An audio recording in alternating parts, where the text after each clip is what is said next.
The following program is rated TV MALV. It contains strong language, violence, and nudity. It is intended only for mature audience.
Hold on, give me a second.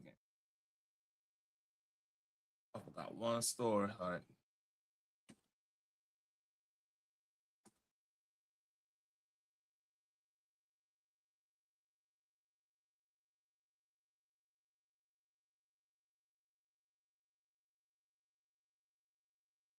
All right, yeah. There we go. Yo, this your boy TTB. This TTB After Dark, episode 58. We just basically doing weekend recap, man. A lot of stuff went down, including Saturday. Saturday was June 27. Y'all know what June 27 is. Salute to DJ Screw, salute to H-Town, man. That big ass gold, chillin' with my partner named B-Mo. Hey. It's on his birthday, we coming through. In a nigga trunk is that nigga named True. And I got that boy Kesey in here. If y'all from Texas, man, y'all know what time this is. And that boy Polio in these hoes here. And we coming through with that boy flickety. I had to mess around work, man, but hey, I got into some that night anyway, you know, little car club thing. Coming out the 3, cutting hers with that boy J.O.E. Yeah, that nigga Joe, body came through, big on never no hoe. I'm up on the stage, never gon' hate. I'ma come through, bouncing on the straight tag. Y'all know nothing about that, man. Come on, y'all know nothing about that. That's that, hey. Salute DJ Screw, man. That's like my holiday, you know what I'm saying? Cause like out of everybody in my little group, man, when it was in the, you know, it was me and Dez. Shit, we used to play. I had all the Screw tapes. Had that shit on my hard drive. I think somewhere in my closet, man. I was looking for my CD burner. Man, I jammed up. My favorite DJ Screw mixtape was 3 in the morning. And Lean on the Switch. If y'all ever heard Lean on the Switch, like if y'all heard the Trey Screwing Already to Warn Me, that was from the Bitches Ain't Shit freestyle. It had Pokey and Lil Kiki, man. That shit right there. The scrutiny already warned me. They want to harm me. I ain't worried about it. Al gotta fuck me out. Yeah, yes. Oh man, that was my shit back in the gap, man. I used to have our money call up. I had them 12 hidden, boy. Used to go to fucking Crystals and go to Club Shay. What's up, Genesis One? Go to Club Shay. Go to Purgatory. Shit, man. What's the other club we used to go to? Jamie's. We used to go to Jamie's, man. Shit, guy. Hey, my kid phone. We had a situation with some dad worth cash. That's a long time ago, man. The good old days, boy. Shit, I was a main one. Me and my kinfolk and Dez, man, we were main one banging screw hard, like real hard, man. Like it was perfect because like Dez's birthday was I believe the 3rd. My birthday was July 5th, and then like in the 6th, man, stop 6. We used to have like a I don't know what you're talking about, dude. I used to we used to have like the family, like not the family, but we used to have like the block party in the hood, right? So man, hey, you came out there, boy. You were coming out there with some nonsense, trying to play, trying to play. Hey, it was a sea of red. I just said it like that. It was a sea of red on the block, right? Everybody came back. So that's how our hood is, man. It's like my generation is a little bit different than like some of the like the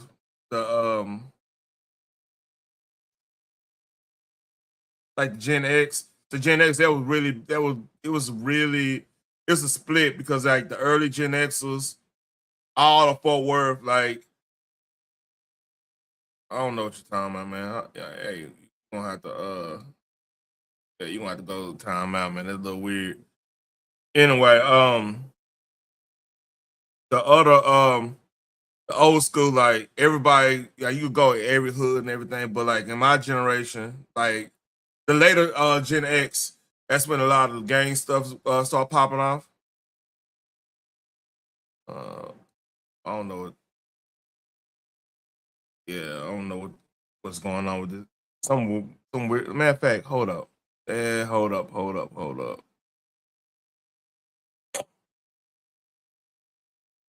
Give me a second, y'all.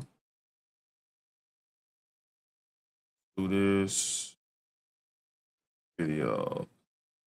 I don't know why. I need to just save it like this. Hold on, give me a second, y'all.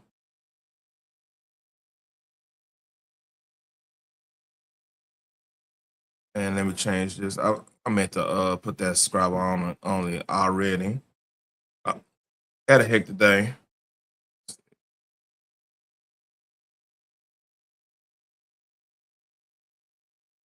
Salute to my old lady, man. She made Bria tacos, man. That shit was hidden. That's why I was late. All right. But yeah, man, like this take me back. So RP DJ Screw, man, RP Big Hog, Fat Pat, Big Mo. Man, that was Big Mo flowing on doing this thing. RP to all of them, man, like all those cats. Pimp C. Man, that was like my adolescent. Like shit, that when I first started driving, yeah, you had to have some Screw in your car. You had to have some Michael Watts or some old DJ Screw. Like, a matter of fact, what's crazy, they re-released some like the best freestyle. They did a best freestyle re-release. Hold on, I think I got it on my phone. Yeah, I was banging that hard, man.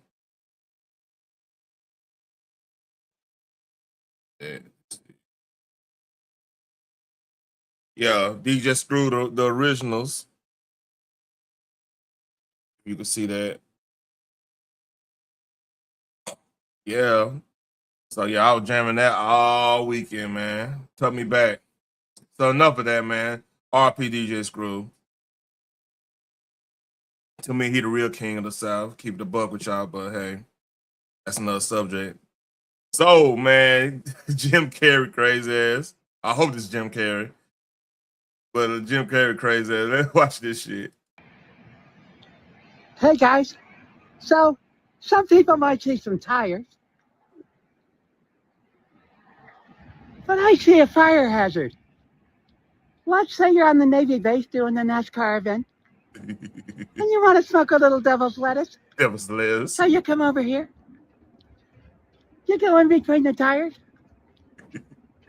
You think you're being smart? Oh no, here comes the boss. I better hide this stuff. Then you go over to catering. Everything's fine. All at once, a bunch of black smoke. Pretty soon, San Diego looks like Hawaii, with the volcano everywhere.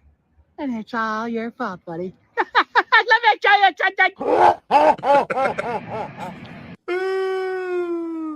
All right, man. Hey, you overdid it with that one eye looking like that, man. You overdid it on that one, man. You cold-blooded, Jim Carrey. But like, man, that's one of my favorite characters. Fire Marshal Bill was one of my favorite characters. And that's funny that we used to nickname what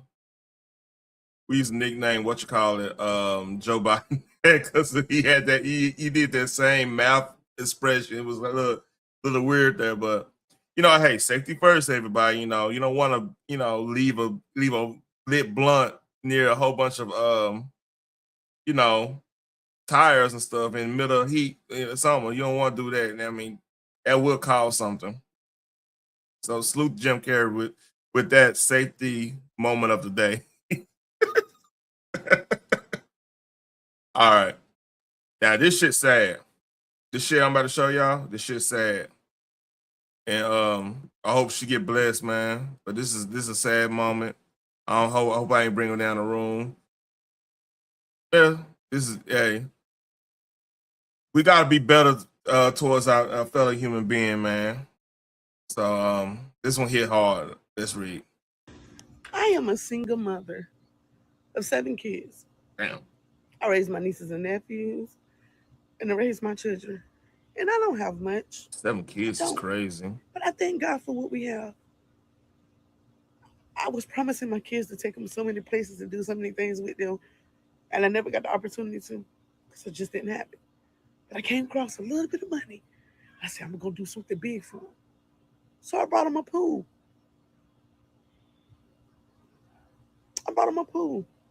And the jealous kids jumped my son and came in my yard yesterday and ripped the fucking pool open. I called the police yesterday and they did absolutely nothing. I had to argue with a whole bunch of kids and their parents. And I ain't mean to cuss, because I am a child of God. When I tell y'all spiritual warfare is so real, and the jealousy, and it hurt my baby so much. It really did, because they just got the pool. I'm about to show y'all. So I was already wondering why all the water was out the pool. They cut the filter. They split it open right there. Y'all, when I tell y'all, that hurt my feelings so much. Because it might not seem like much to everybody, but it was something to us. It was something to us. And it was something that we said it was ours. And they used to come back here, and to them, it was the time of their life. But I hate this world. It's so mean. And it's so wicked. And I don't have the money to get them another one. I don't have the money. Well, I don't say like this now. I hope this is real. I mean, not. I hope that like this not no type of skit just trying to get sympathy online or whatever. I want this to be like, hey, she just this stream of consciousness, which it feels authentic. Feels authentic. Like, yeah, we could talk about like, okay, you having 7 kids and you're a single parent. That's kind of crazy. You know what I'm saying? You could say we could talk about all this other stuff, but like, what's going on in our neighborhood where people just don't like you having a little something?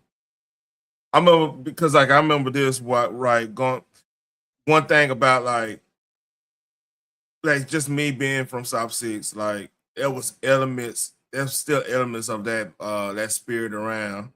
For example, right? the biggest roasters in the whole area in Stop Six was the kids from the projects.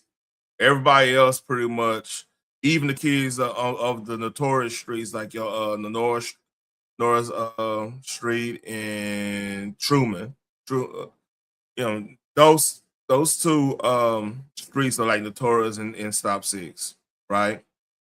But if you go to Truman, you wouldn't think Truman is a hood.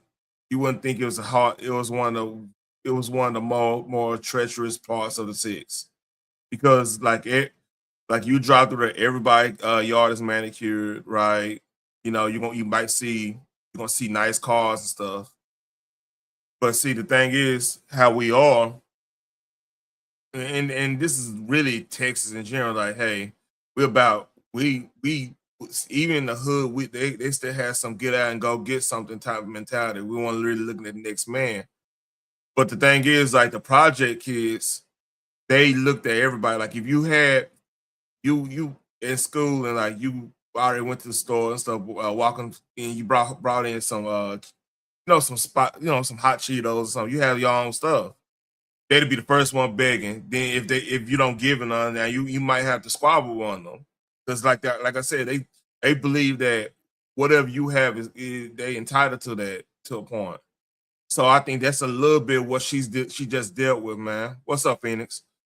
Like there's some people out here that they see what you got going on in general, and they think because you got the same complexion or whatever, you either don't deserve it or you need to share it with everybody. You need to go out your way to share with them, or else. So like that boy, like the kids jumped her son, maybe because like he was like, nah, this really for us. We want to play. Let's have some fun with it. Then we're gonna invite everything. And, once you tell somebody no, it's crazy how that happened. Like you said tell somebody no, you disagree with them. They wanna mess up your whole situation, man. And that's hood. That's hood 101 right there. Like there's a lot of people that look at what you got and think that they deserve what you got. Pocket watching. I always got something to say of what you doing. It's sickening. But I really hope this is a real. It's not no type of. I'm trying to get on TikTok and to get something, but I want to believe because she seemed like she's very sincere. Let's keep it going. She To seemed. get them another one. But God do exceedingly abundantly things. They want to fight my kids. I don't even let my kids go out the door no more. And I'm not trying to hold them in the house like they got to fear nothing. But for them to come in my yard and tear up their pool was like,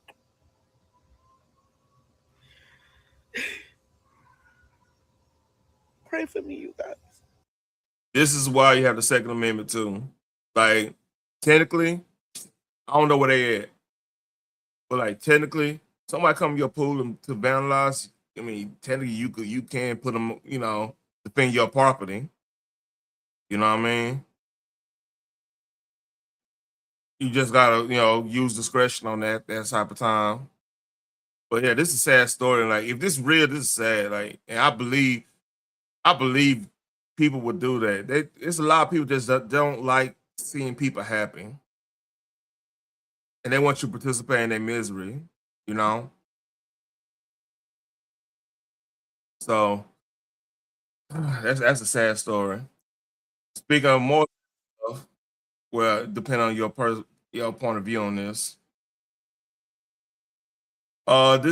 His Clive Davis funeral was today.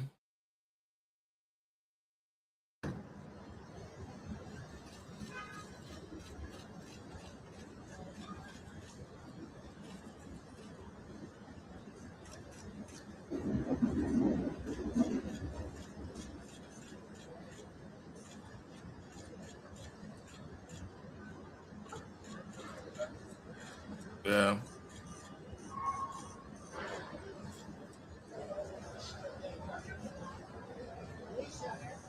Stevie Wonder.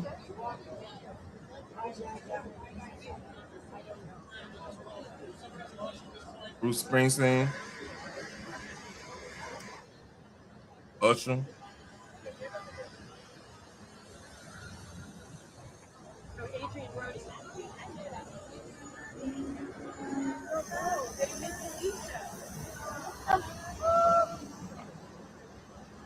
I got some highlights of who was singing and everything. So Dionne Warwick, man.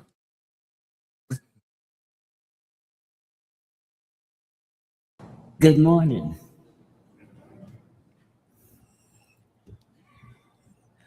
All right now, y'all. I said good morning. I might need to make that drop. You're supposed to be talking to me when I talk to you. Clive. Yeah, she went auntie out on him. She went little auntie on him. Sound like my uncle feeling that, you know, one of my aunties went up there. So this is Alicia Keys. Let me see, yeah, her full eulogy. So I didn't see this live. We could witness this right now.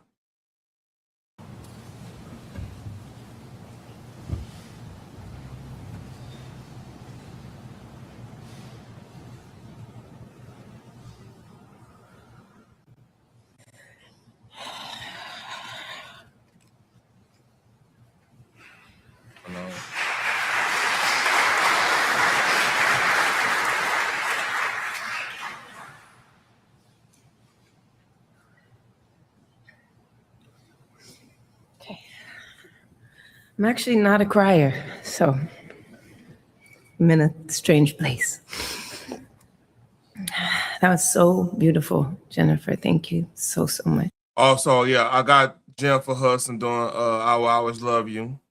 She sings that Jennifer Hudson. Matter of fact, I probably should do that after this one. After that, hold up. Yeah, that make it easier. So this her singing I Will Always Love You. Got a little tongue tied there. But above all this, I wish you love.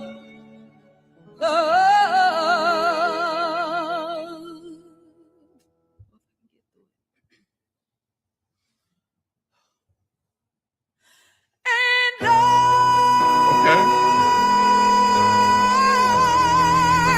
will always love you.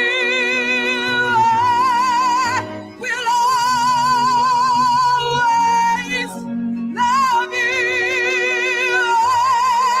Will always love you. I will always love you. All right. I don't want to get copyrighted. I'm gonna hey, Jens, is everything good? I ain't trying to get copyrighted right now.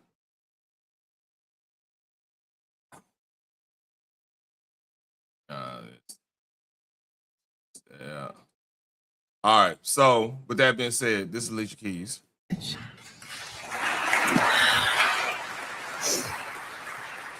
You really crying? Okay. This is called a letter to the man who believed first.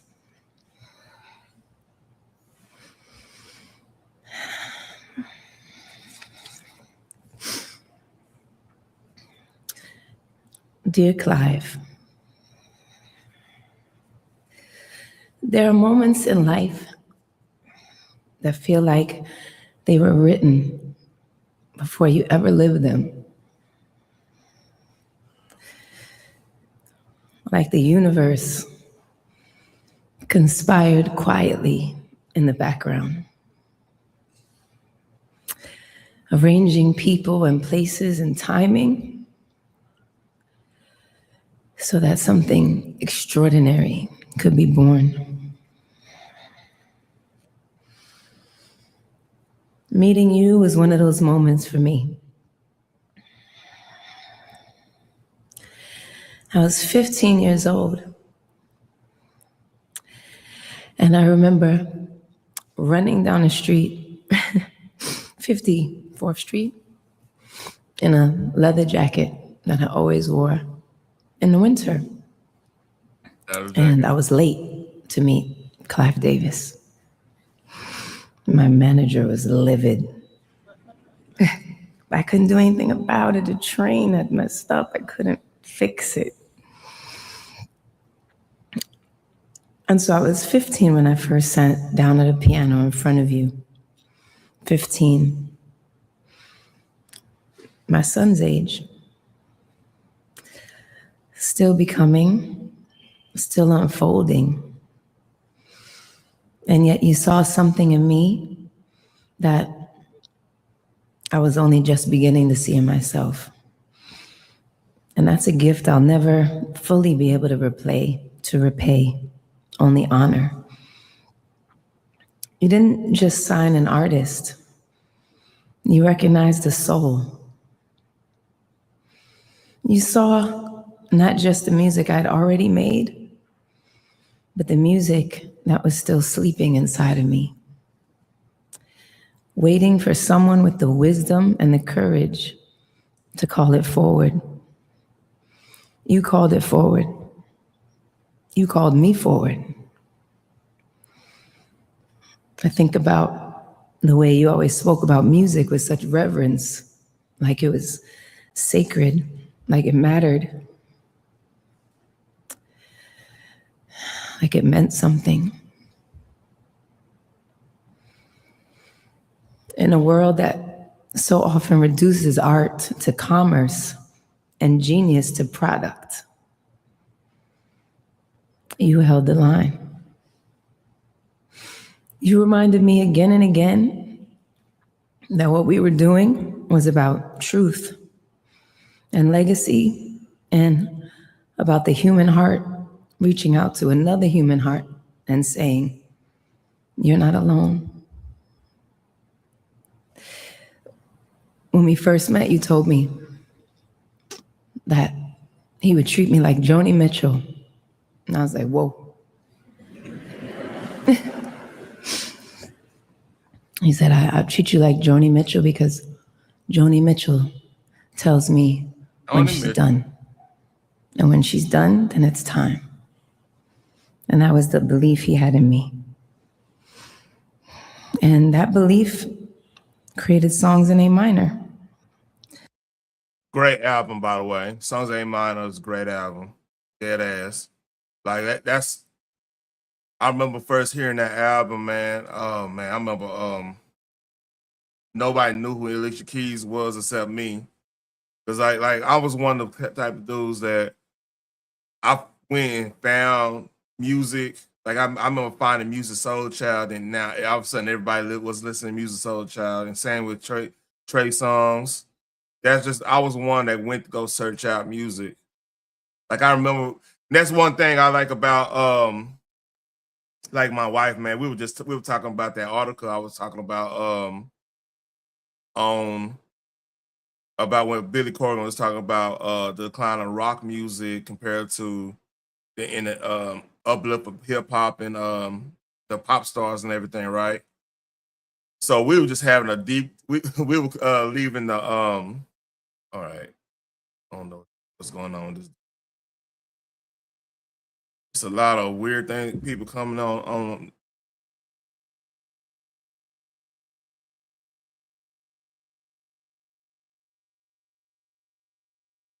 Anyway, yeah, it was a lot of we were talking about that article, and she was like, that don't make sense.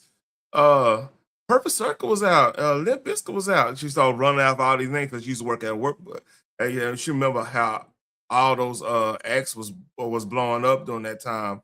And Billy Corgan, like Special Pumpkins, kind of was thrown to the wayside because like new metal took the like new metal and plus new metal and hip hop joined scenes and stuff. So we were just really talking about that. Point being, right? Like that was my thing, was to find new music. I remember first hearing Kanye. I started hearing Kanye in Lyricist Lounge, like the Lyricist Lounge days. But then like first hearing like College Dropout, and I'm telling people, hey, this dude is about to change the game. I remember telling people about Drake. Nine Nails. See, Nine Nails is more industrial though. I won't consider them rock. I consider them more industrial. They're kind of there with like not the Cure. I think like the Cold and stuff like, you know, those either slightly new age to industrial. Industrial is pretty much like a electronic metal, pretty much. That's what industrial is. That they wasn't to me a traditional Trent Reznor. They wasn't traditional rock, even though they'll play. They have a whole, you know, the rock setup, but they, you know, he wasn't like strictly rock, if that makes sense. Nine Nails is a great ass band. Went a little crazy, man. Like, what's crazy about people don't know, I don't know if people remember this, but Katrina actually destroyed Trent Reznor's, like, he had a studio in New Orleans, you know, because if you're doing metal and industrial, like cities like New Orleans, Pittsburgh, places like that, you get that the vibe of the city that it kind of goes into your music. There's an art in that, you know. But hey, I'm getting off subject. Like Alicia Keys, Songs of A Minor, classic album. I mean, I would say like in the 2000s, probably one of the better R&B albums in the 2000s, hands down. That and Usher Confessions, but that's another story. Let's read. And because of your guidance, I found the courage to be completely and unapologetically myself at a time when it helped. I thought she was damn gorgeous. I don't know. It's something about chicks wearing waitress outfits that do something to me, you know. And that You Don't Know My Name song, I was like, all right. That Kanye did the beat on that. That's one of Kanye's first beats. Industry wanted me to be something smaller, something easier, something safer. You never asked me to shrink. You always asked me to expand. That bass line used to go hard. Boom, boom, boom, boom, boom. I think that was sample from sample from one of those maybe Diana Ross. Yeah, that video was cold.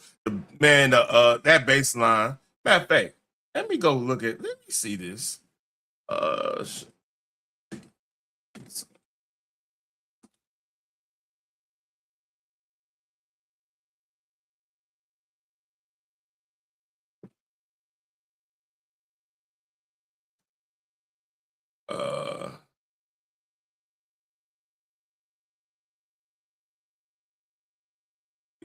Let Me Prove My Love to You, main ingredient. Yeah, I knew it was somebody in the 70s. Let me see. Let me make sure.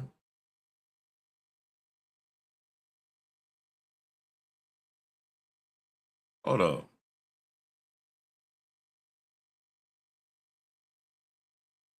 Yeah, Kanye West produced. I knew Kanye West did it.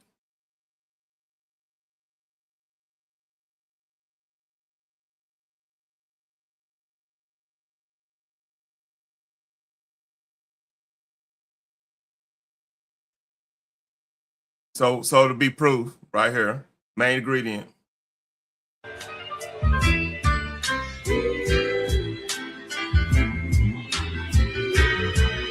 That bass line hard. I want to learn that. Yeah, that's my shit right there. And she sung her ass off on that song. So let's go back. She sung her ass off on that one, man. Real talk. You gave me my first real stage. Not just a spotlight, but a stage. And we always joke that the first Jesus was crazy. First time he had me perform, he said, I have good news and I have bad news. He said, the good news is you're going to perform at my Grammy party. It's going to be the first time I'm introducing a new artist. I was like, wow. The bad news is you're going to have to follow Gladys Knight.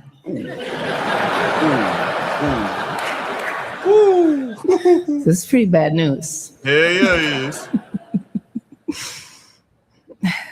With the pips?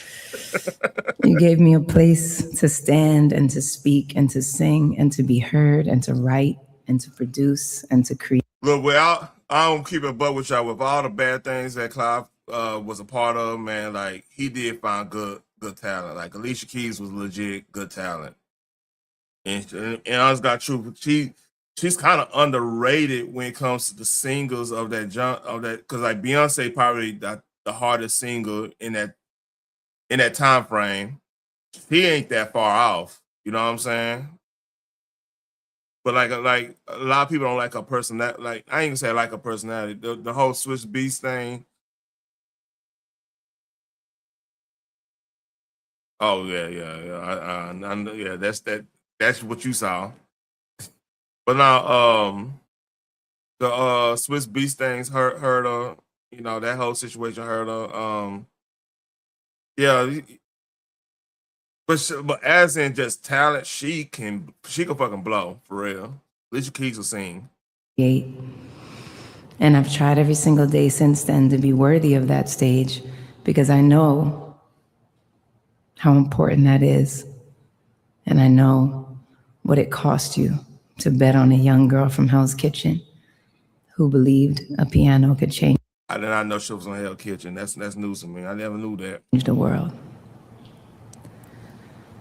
Clive, you are woven into the fabric of who I am, not just as an artist, as a woman.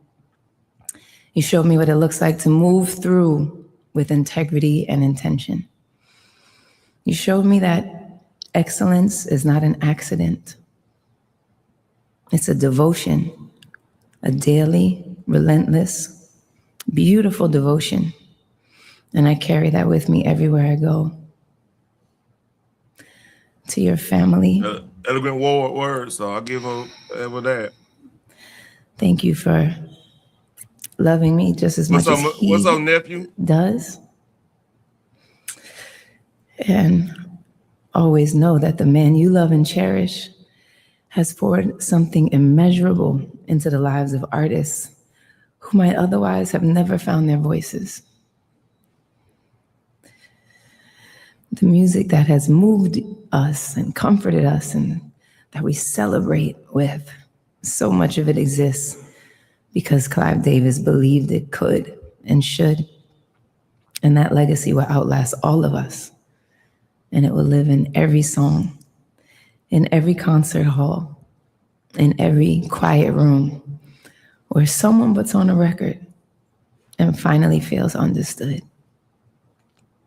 By the way, nephew, your auntie made some burrito tacos that was slamming. Ooh, the motherfucker hit hard today, man. Yeah, hey, she ain't playing around. She cooking like she from South America right now.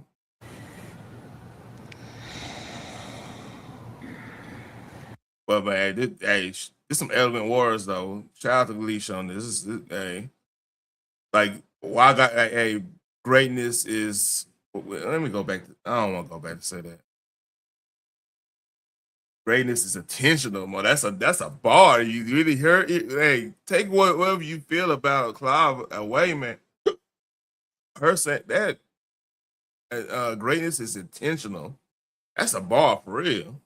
I like that. I honor you and I love you. I am because you believed I could be.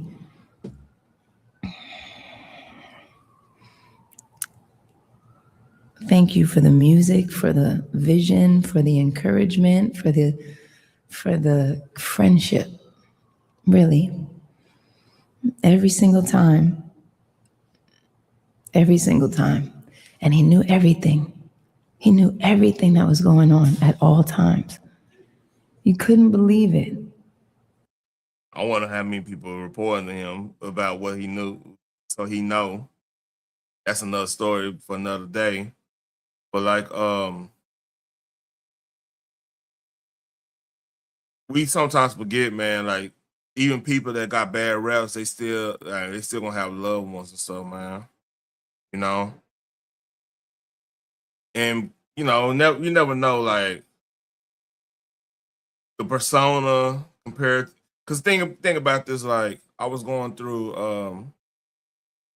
I like to go and learn how to do like tyrants. Not saying Clive was a tyrant. I don't know this anything, but how their family life was, and it tend to be a there's always a separation that like to every tyrant that person is somebody dead, somebody husband, somebody mother, somebody wife, and they got a whole different lifestyle outside of you know the tyranny they upheld in some aspects of life or whatever. It's remarkable because like think about it, like how many of us is somebody tyrant and we don't even know about it? Like we not even privy to them feeling impressed by us. I think about that a lot. Like if you ever just what happens if you just don't you go a day just not responding to anybody or not talking to anybody? How would that affect your inner circle? Just that little bit.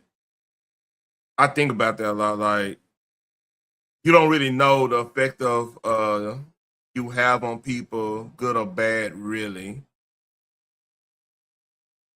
And with the bad things Clive was a part of, which is numerous bad things, like you know, there is some good things he was a part of too. Like Alicia brought, even though some people might not like her as a person, her music did bring a lot of joy to a lot of people, right? Like I was just talking about something A minor, like that's a great album. Hands down, that's a great, well-made album. And just like how much of this we getting caught up with these people personalities and what they are doing or not doing, and we're not looking at the wares of their career as much. Because I feel like we can sidetrack. Like if somebody's great in our society, somebody's great or whatever, there is a rush to find out what they believe in so you can tear them down a little bit instead of cherishing the part of that's give you joy. Like do we really need to know who these celebrities dating? Do we really know like now in some cases where maybe they live in a double life, maybe they're actually hurting people, legitimately hurting people. That's one thing, and like we need to find and seek those type of people out, and we need to find what is the level of hurt that we gonna be up outrageous because I guarantee you, you walk out of that you walk out in the world and you don't say excuse me one time, you could be hurting somebody's feelings at that point. Or if you don't acknowledge somebody at the store, even though you don't even know this person, they might feel some type of way the rest of the day because you might be in deep thought and not really present in the moment. Somebody might smile at you and wave at you and stuff. You pop in your zone and don't even know they are being courteous to you and trying to be nice. Now they feel some type of way the rest of the day. Like every little movement we do can affect somebody. You know what I'm saying? So it's modified as like as a celebrity, a star, or whatever. Let's say Alicia Keys having a bad day. She at the airport she not flying private at one time. She going to LA from New York or some shit. She doing first class. You see what I'm saying? Some fan come to her. She don't have no bodyguard. I mean, just say she just doing a regular thing. They come to her. She like she's courteous, but they taking liberties. They want our autographs. They want to hug and take a picture with her and everything. She just want to go on playing my own business. So she's in creative mode because like these people that make music, singers and all, they get in these modes. This is the reason they can be great. They get in these modes that I get in these modes just learning how to create something on YouTube. Like, all right, maybe I need to do this on the outro, intro, blah blah blah. Maybe what videos on what I want to do on the video, what stories I want to talk about, this and that. I might be doing this at work, doing my job, but thinking thinking like what I'm up to be doing, right? And even with that, I could be affecting somebody and not even knowing it. Hey, are you okay? You're not really saying nothing. Hey, everything okay at home? Hey. Just because I'm not talking and I'm in deep thought thinking about what I'm going to be doing. So imagine being a celebrity on that one. And they don't get that luxury. So all of a sudden, you in your zone, somebody come and say something to you, you don't acknowledge them right up, then they go write a blog or go do a TikTok, say, oh, such and such is a fucking bitch. Da-da-da-da-da. Then now you got a reputation because that shit goes faster. Like a major star that got 5 Grammys off this album that is multi-platinum. This person's a bitch because they didn't say hi, they didn't acknowledge me, or they didn't do enough for me. As in autographs, as in selfies, as in just placating to what I want to do at that time. It just made me think like it got to be a middle ground between Clive being this demon and Clive being this this music executive revolutionary. It got to be somewhere in the middle, something that's actually true, because it can't be the bubble streams. Let's read. You really never could believe it. How did he know every single thing at all times and then had a very clear opinion about it as well? That was right, by the way. So thank you. Thank you for You don't become an icon in the music industry with have those senses. But let's read. seeing me fully, completely from the very beginning, even before I fully saw myself. With all my heart, all my soul. And by the way, this is another reason why you don't dance on anybody's grave. Let's say if Clive was this tyrant, everybody's saying he is. I'm not saying he is and he isn't. There's a long list of things that's questionable in his legacy, right? But what if what if Jesus came to him on that time when it's time to go? It's time to get up out of here. We don't know. We don't know if he had the opportunity to do right. I mean, let's say his name Jesus. Let's say, just say the Almighty, right? Let's say I'm just saying we don't know what's going to happen when those lights shut off in our life, right? Where we have an idea. Oh, just say I got your boy. I can't be thirsty in these streets, man. Hey, these ladies try me if I'm thirsty out in these streets, man. I gotta be, gotta be hellfire hydrated. You know what I mean? And every single note I've ever played. Alicia. Salute to that. So, the funeral was today, and I mean, love or hate him, man. I mean, he was a legendary in this. He was legendary in this industry, man, in the music industry, I should say. But y'all want to see some? It's another sad story. We're gonna trust me. We're gonna go back happy. We're gonna get back happy in a little bit. But this is the damn it. If y'all don't know, I want to say Sunday, maybe Sunday, Saturday or Sunday. They had Venezuela had a big earthquake, and this is the damage it showed. Man, that's crazy.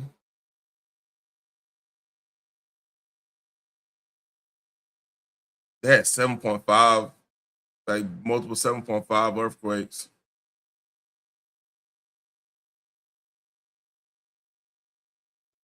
And nobody's talking about this like that. Like, I haven't heard really, well, I heard Fox News talk about it, so I ain't really heard a lot of people.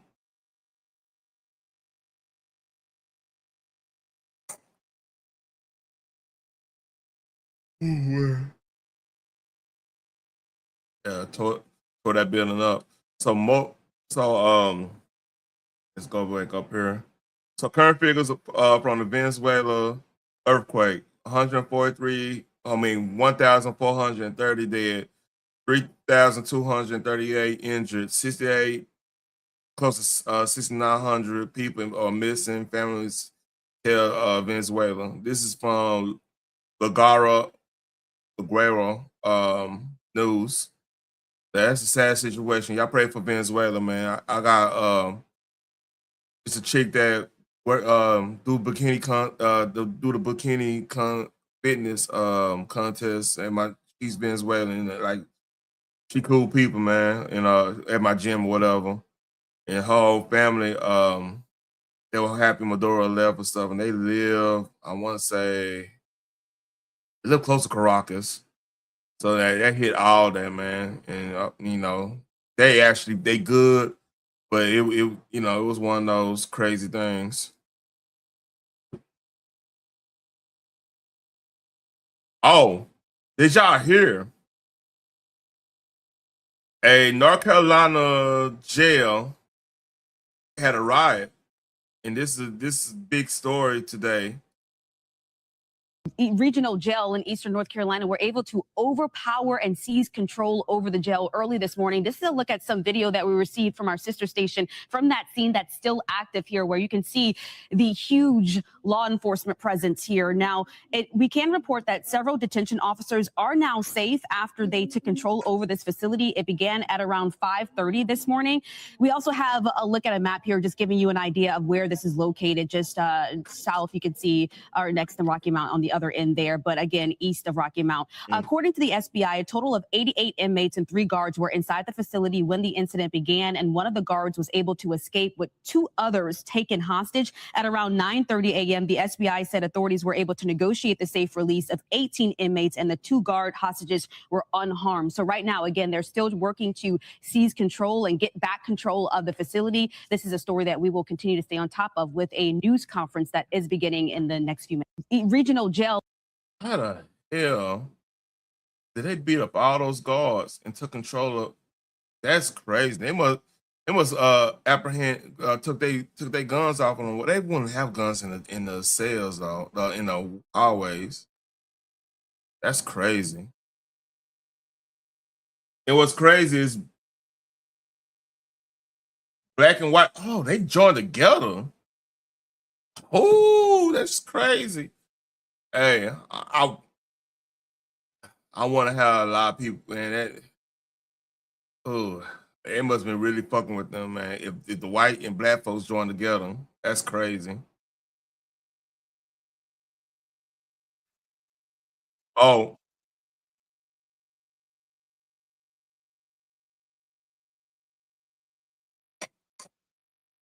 yeah. This a crazy. It's crazy here. Hey, and free Hampton, Ontario. Hold up. You Jens one, are you in Vancouver, right? You're on the opposite side.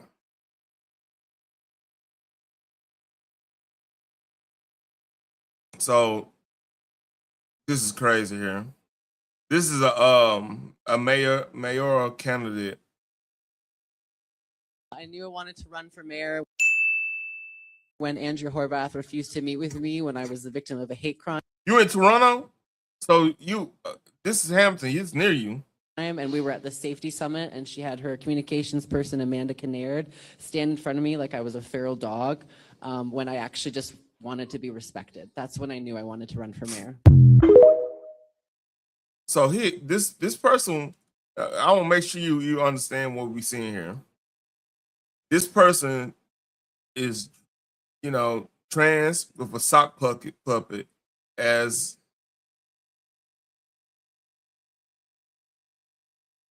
hey, it's your people here. I knew I wanted to run for mayor. Why the fuck they got a sock puppet? What? Why you got a sock puppet? Why you got the Pocahontas braids? Let me see this. I got meet Scarlett Gillespie, a candidate for mayor in Hampton Interior. He pretends to be a woman and uses a sock puppet. He uses a sock puppet his speeches. Canada is a circus. Why the sock puppet?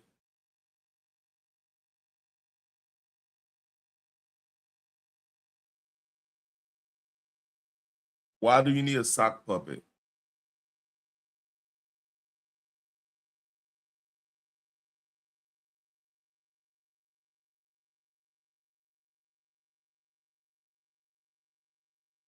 Just I got nothing. I got nothing. I don't understand the sock puppet. That's the next level.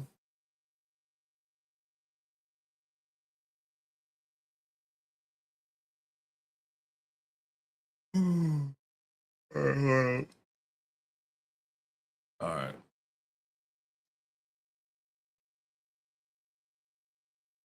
More sad news. This on Good Morning America. Chris Johnson was legit probably one of the best running backs in the 2000s and early 2010s. This dude was super fast, one of the fastest people in the NFL, and they just found out he had ALS, and he can't talk. He know how to use a computer, man. This sucks, man. Hey, when we heard about, I heard about this at work. No, I was actually out. I was out and about. I heard about this. This is sad right here. Let's read. Why do you want to share this now? Because if sharing my story helps even one person get diagnosed sooner, inspires more research, or gives another family hope, then it's worth it. Johnson says he was in the prime of his life, working out daily and running errands with his 4 children until ALS changed everything. Let's go back to last year. When did you notice that something was off? I first noticed weakness in my right hand. At first, there was little things like my grip didn't feel right, and I wasn't as strong as I've always been. His wife, Brittany, thought it was something much simpler. Brittany, what did you think it was at the time? I thought because of football and, his career, that it had to be something with that, maybe a pinched nerve or something along those lines, but never ALS. And what did doctors tell you initially about your condition? We hoped it was something else, but after thorough testing, they finally came down with a diagnosis of ALS. They told us about a medication that might extend life by a few months. Then they told us to get our affairs in order. It was hard hearing that, but after watching Good Morning America and seeing Dr. Merritt with Eric Dane, we reached out to her. She was willing to think more creatively, offering experimental treatments that might help and advance research. That sucks. That sucks. So, let me look up ALS. That's a tongue twisting. I think that's a autoimmune. Neurodegenerative disease that attack motor neurons in the brain and spinal cord.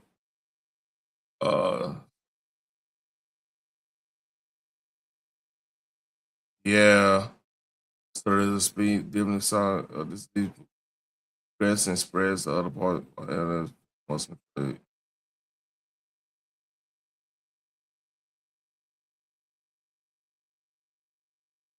Wow.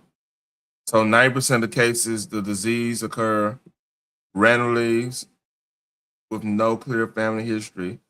The remaining 10% of your hereditary,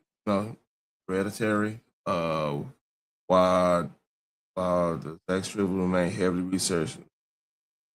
Genetics, age, environment, exposure to toxins. Oh, smoking may increase likelihood.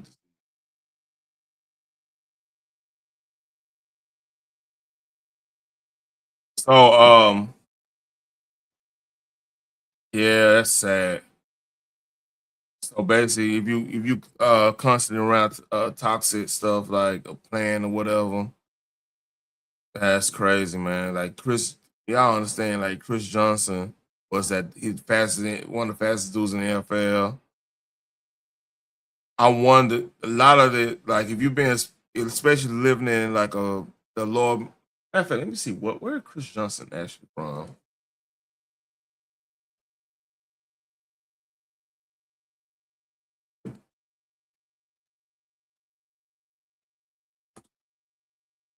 Orlando, Florida. So, and it might be one of those things. It just, hey, that's rough.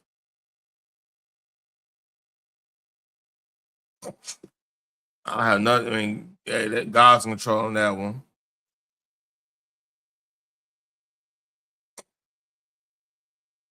So I think we need to get in the heavy news situation. Let me stuff around. That's what we're gonna do more heavy. I know it might be sounding ridiculous. That was some heavy stuff right there, but wait, where is it?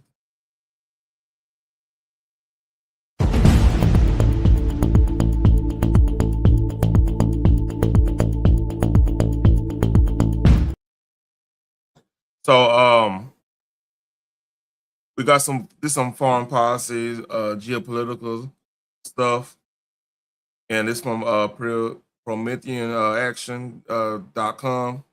Salute to her. Hey, check them out. They talk about some a lot of the nuanced geopolitical stuff. So hey, let's see what they gotta say.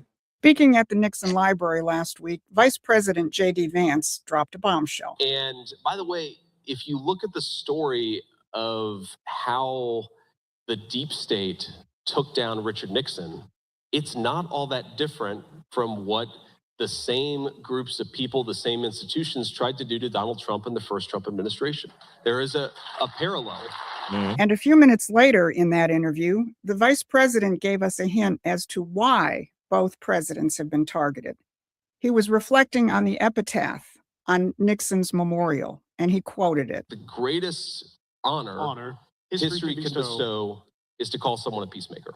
If you peel back the curtain on the vice president's comments about the deep state forces who went after both presidents and their fight for peace, you'll discover the hidden truth about the British hand in a century of war and Henry Kissinger's role in perpetuating many of them. I'm Susan Kokinda, and not only did I watch Watergate unfold from a front row seat in Washington, I fought it, exposing it as a CIA coup against a sitting president. Here's what I'm going to cover today: how J.D. Vance's comments open up a window on the battle between American foreign policy and Henry Kissinger's British scripted policies, how Lebanon became one of the first victims of Kissinger's policies, and how this administration is finally reversing that, and how a weapons test in New Mexico points to the end of Kissinger's strategic doctrine.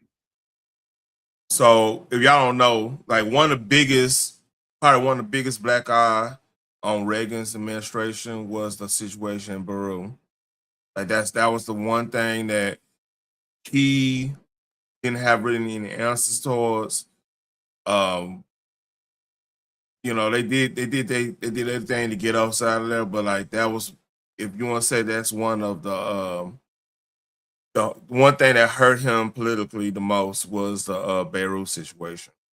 I mean, that's hands down that, and maybe later on down the road, the crack cocaine situation. Two of those situations, though, you know.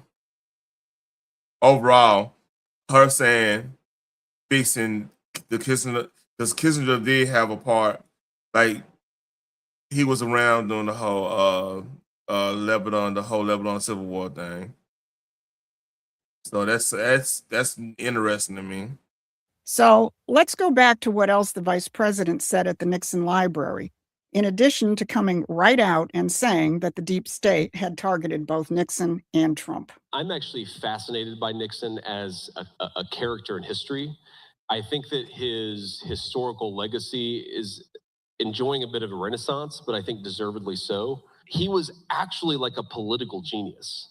And I'm just fascinated by the guy's historical figures because, you know, one of the other lessons of Richard Nixon is it's not just that he got out of Vietnam, but that he got out of Vietnam from a position of strength.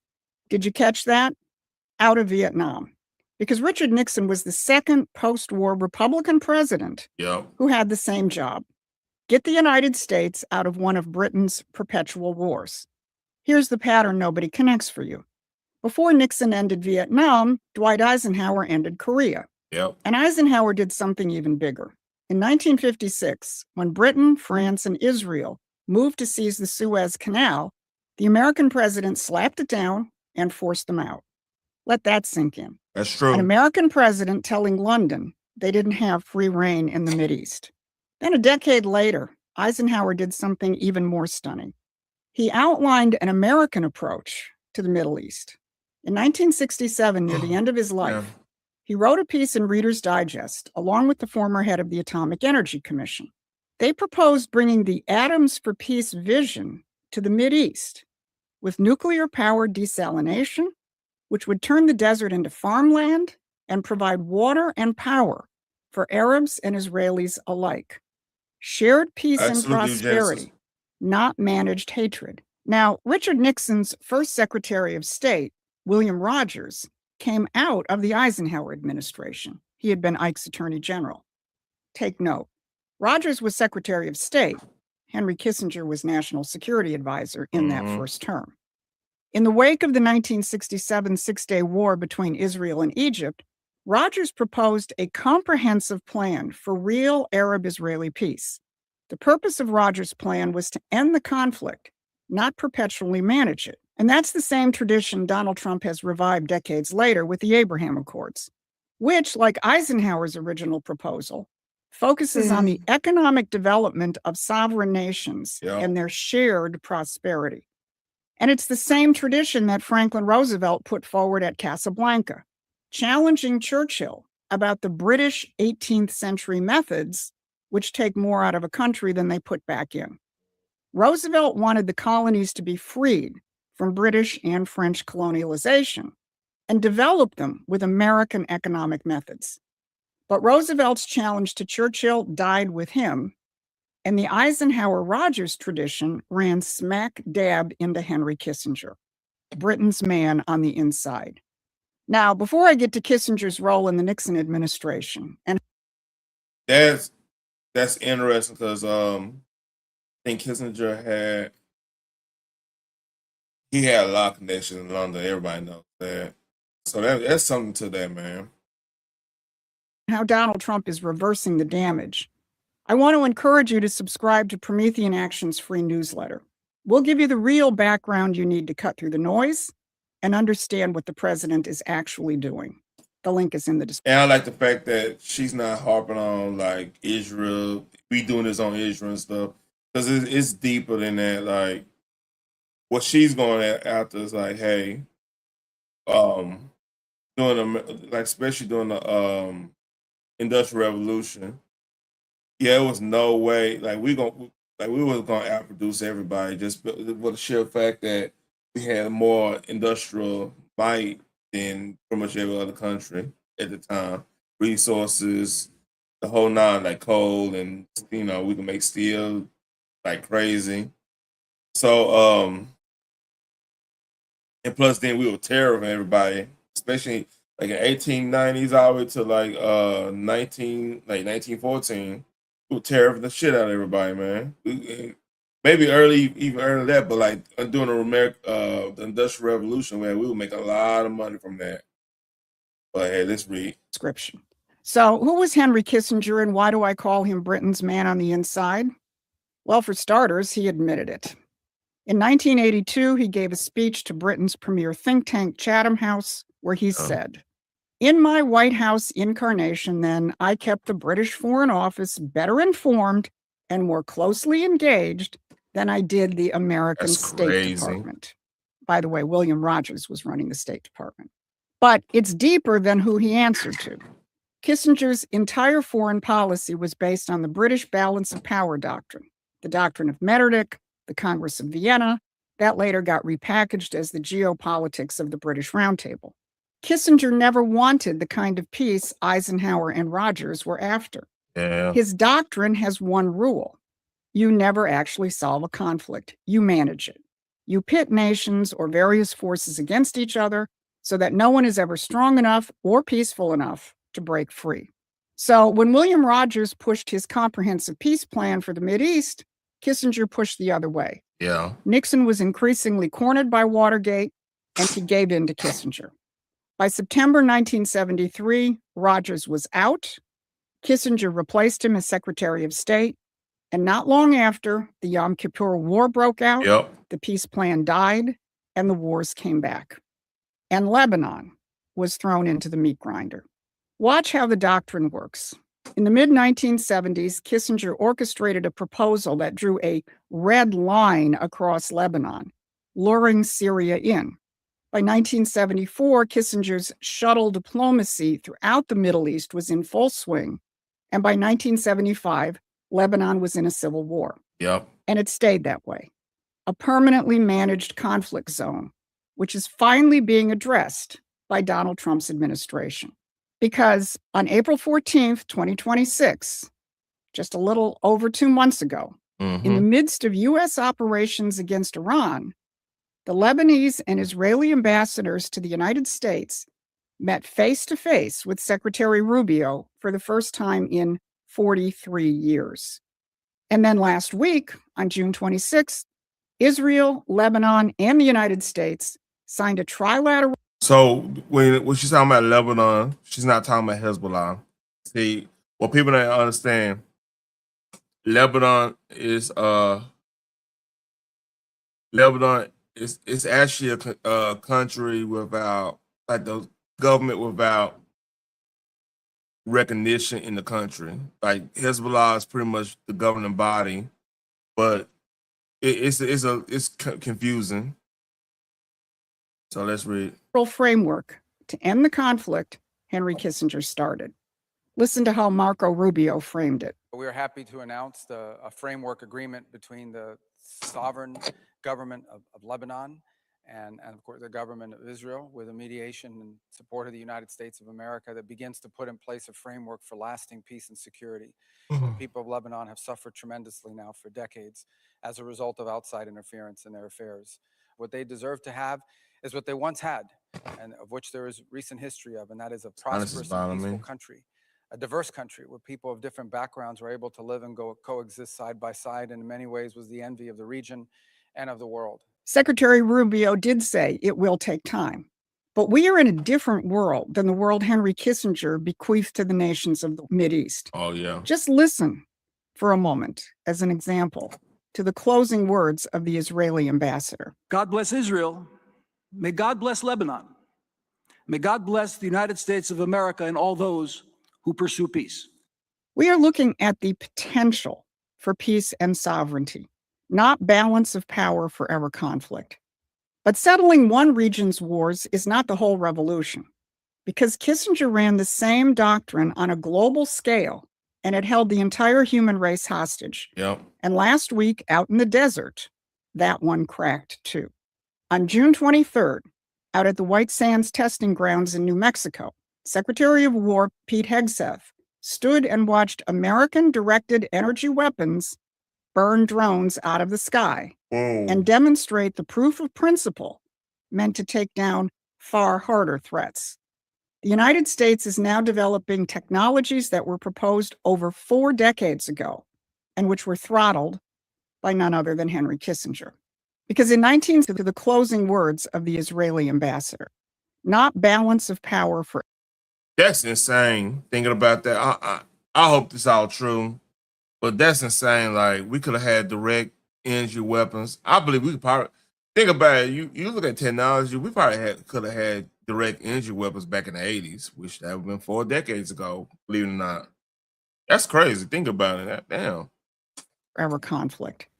But settling one region's wars is not the whole revolution, because Kissinger ran the same doctrine on a global scale, and it held the entire human race hostage. Yep. And last week, out in the desert, that one cracked too.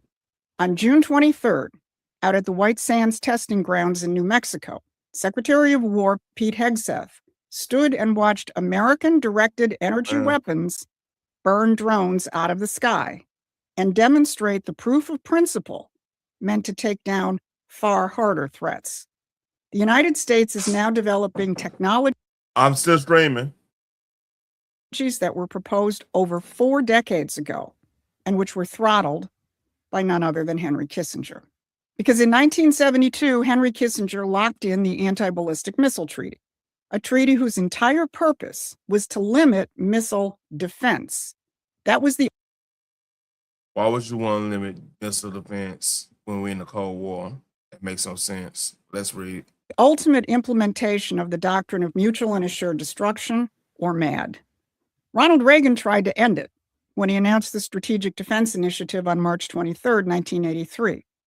He wanted to render nuclear weapons impotent and obsolete, his quote. I testified in congressional hearings supporting the SDI and describing how it would be a science driver for the economy. But Kissinger's imperial overlords couldn't allow it. It was mocked as Star Wars, and it was killed by the budget process. But look at what happened as soon as Donald Trump became president. In January 2025, he signed Executive Order 14186, which calls for an Iron Dome, now called the Golden Dome, for our country. And it says the United States will deter and defend its citizens and critical infrastructure against any foreign aerial attack on the homeland. Did you get that? Yep. Defend, not retaliate. Defend. And the order names Ronald Reagan and his efforts. And it ends Kissinger's policies of staying defenseless. Assured destruction is now answered with assured defense. That's the doctrine. And White Sands is the proof that it's real. But there's another aspect to it. Defense Blog put it this way. A laser weapon with a cost per shot measured in dollars of electricity and a magazine limited only by the power supply feeding it inverts the economic equation entirely. Crazy. This is dramatic when it comes to the drone threat. Rather than knocking out drones with enormously expensive conventional weapons, directed energy weapons flip the equation. The thing that made defense too expensive is gone by the discovery of new physical principles. So, with that being said, like that's gonna help with the budget within itself. Because like if you have weapons that like one thing you'll probably have to do is maintain some of the wiring. The probably have to keep a certain type of battery around, stuff like that. But you don't necessarily have to oil and do all the stuff you have to do with a traditional weapon, like a traditional firearm. That's something to that. Let's read. And the spending goes beyond drone defense. It does include missile defense. The Army and Navy are spending $676 million over 5 years under the Joint Laser Weapons System to develop a laser capability for defeating incoming cruise missiles. And the Pentagon told Congress in May of this year that a commitment was made to the president to include directed energy in a Golden Dome demonstration by summer 2028. But here's the whole ballgame. A shield is only as real as the nation that can build it. And that's why Hegseth is sending what he is calling a demand signal to revive America's defense industrial base and drag these weapons out of what is called the Valley of Death and into production. And right there is the heart of everything. The empire's doctrine is looting, backwardness, and perpetual war. The American answer is to build, to manufacture, to invent, to develop. That is the American system. It's what Eisenhower carried. It's what William Rogers fought for. It's what Reagan reached for. And it's what Henry Kissinger buried. And now Donald Trump is bringing it back. Remember the word the vice president left us with. The highest honor history can bestow is peacemaker. Well, they handed Henry Kissinger a Nobel Peace Prize, and he spent his entire life managing wars so they would never end. But the real peacemaker isn't the man who balances terror. It's the man who ends it. And that's what Nixon threatened, and that's what Trump is delivering. And that's why in both cases, they have to be stopped. And that, the end of the doctrine that took him down, is Nixon's revenge. So when you watch the day-to-day in the Mideast, remember what you're really looking at. Not a ceasefire or an agreement or a memorandum, but the dismantling of a century-old British war machine. Yep. One country and one strategic doctrine at a time. This is the work of a peacemaker, the title history honors the most, and the one empire always fears. Prometheus.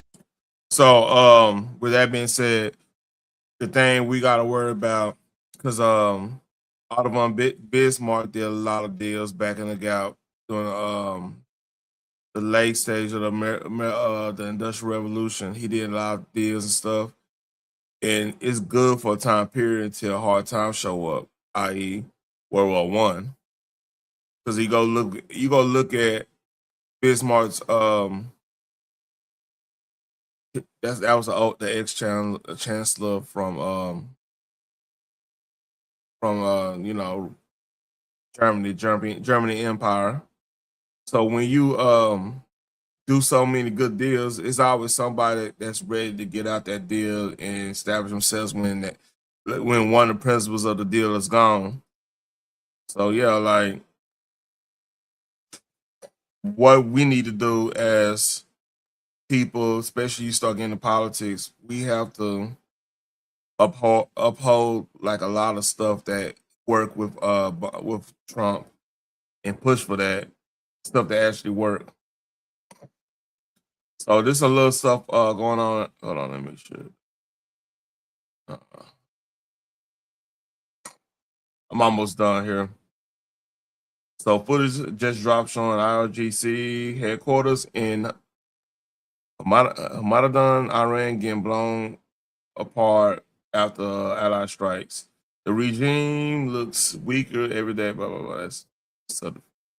So this is basically supposed to be one of man, the sleeping called me. I've been up too long. One of the IRGC headquarters. Here we go.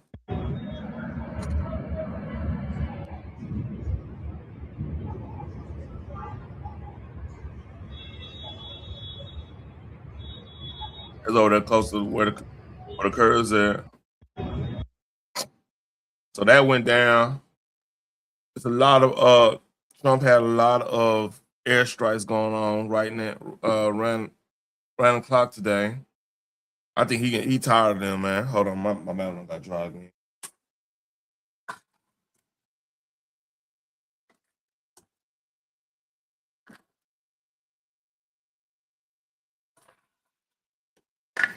The price of working outside. Let's see.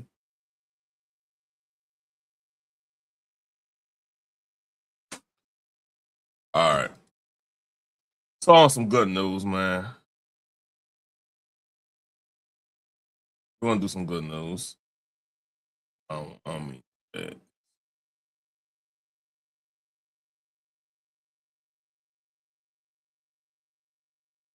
So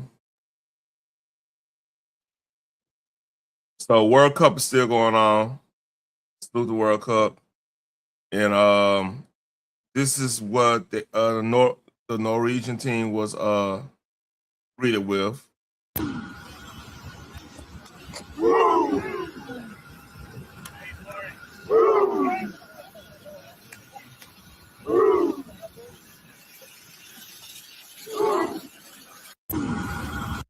They were greeted that, and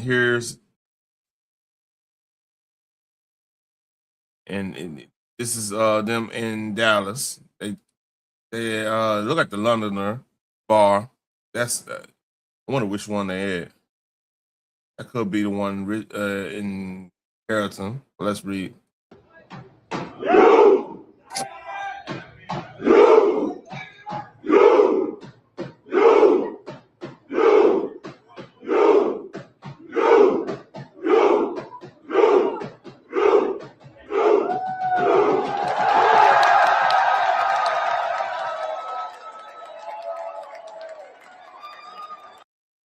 So that's here, and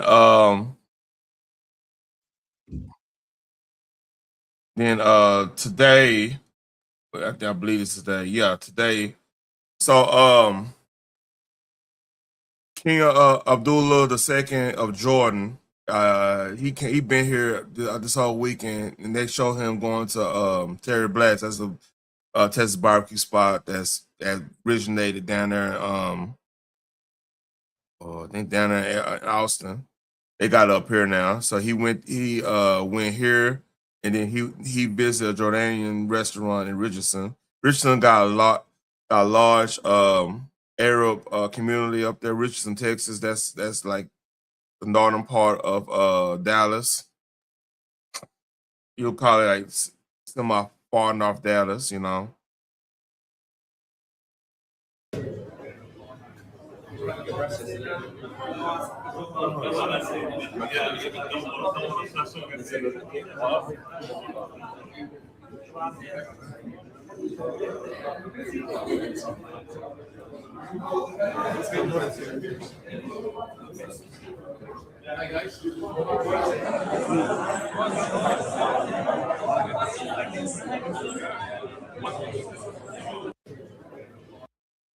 That's cool. Imagine they probably never met him and get to meet, and you out here representing your culture and everything the right way, and then the king of your country, your home country, before you just shows up at your restaurant. That's just badass there. Now I'm gonna leave it this, man. This some Druski, and this is crazy here.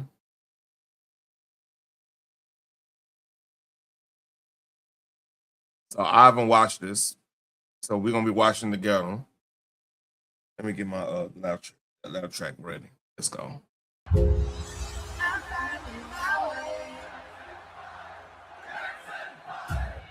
Every legend starts with a dream. Get your ass up. It's time to dance.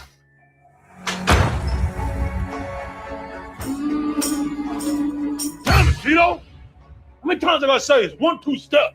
The untold story of Joe Jackson. But we just want to play with the other kids. You ain't regular kids, man. Jackson 5.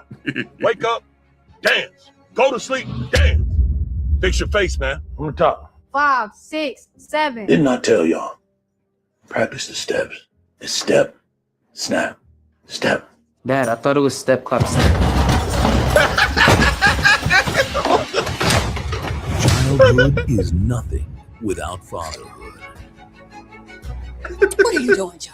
You can't keep doing this, Joe. Somebody got to teach these boys how to be a man. I'm tired, Joe. Those boys are tired, Joe. Well, you can leave. If I'm leaving, I'm taking my boys with me. Ain't nobody taking my boys out this house. A father's love has no limits. Why can't we go and play with the kids in the park? Yeah. Ain't no playing with those kids in the park. My God! Get back here! Life in the 1960s, where you could get away with just about anything. How was school, Jack? It was good. I finally started passing my classes again. Jackie got a girlfriend. Ain't y'all worried about selling records? Calm down, Joseph. You're scaring the boys. Talking about hit records. Who done made a hit record in this house? Hit record! Y'all gonna make a new life for me. I'm tired of dancing. You want me to take this belt off? Fix your face, Michael, before I fix it for you. The boys are staying! Those are my boys! The boys are staying! My boys! Follow his rise.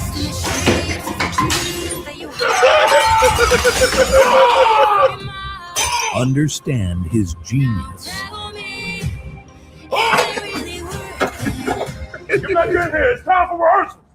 Experience his greatness. Y'all gonna arrest me for doing my job? Okay, so y'all trying to take old Joe out the house for whooping my boy's ass. It's showtime. Woo! I gave y'all all I got. Joe. They did, Joe, bro. can we get ice cream after this? Coming to theaters this fall. What are y'all doing?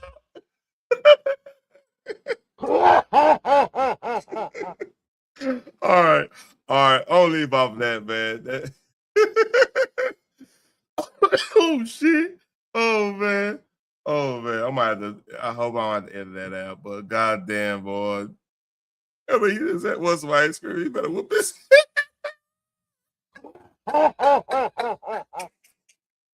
Druski's crazy. Oh shit, Druski's fucking insane. All right. You, perfect. Y'all take care.